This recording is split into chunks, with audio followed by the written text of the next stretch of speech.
পরিযায়ী শ্রমিককে ডেকে নিয়ে গিয়ে খুন, চাঞ্চল্য ছড়িয়েছে বসিরহাট এলাকায়।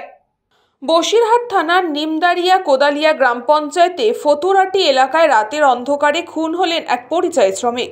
মৃতের নাম আশাদুল মণ্ডল। পেশায় তিনি ভিন রাজ্যে কর্মরত একজন পরিযায়ী শ্রমিক। স্থানীয় সূত্রে জানা যায়, এদিন গভীর রাতে আমিন মল্লন নামে এক এলাকার ব্যক্তি আশাদুলকে বাড়ি থেকে ডেকে নিয়ে যায়। এরপরই তাকে নির্জন স্থানে গিয়ে গুলি করে খুন করে। খুনের আগে আশাদুলের কাছ থেকে টাকা পয়সা আদায় করা হয় বলেও এলাকাবাসীদের দাবি। পরে গ্রামে একটি ঝোপের কাছে রক্তাক্ত অবস্থায় তাকে পড়ে থাকতে দেখা যায়। ঘটনাকে ঘিরে এলাকায় ব্যাপক চাঞ্চল্য ছড়ায়। স্থানীয়রা জানান, অভিযুক্ত আমির মণ্ডলের বিরুদ্ধে এর আগেও একাধিক অভিযোগ রয়েছে। পুলিশ অভিযুক্তের খোঁজে তল্লাশি শুরু করেছে।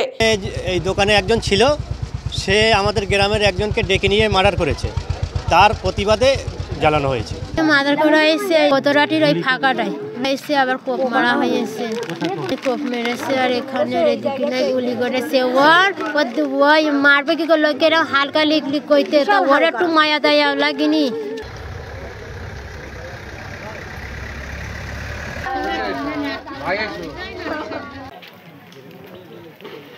হ্যাঁ বলো।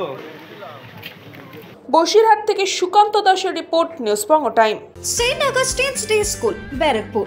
Success for every child. Admission open 2026 to 2027. Contact number 900793 4555.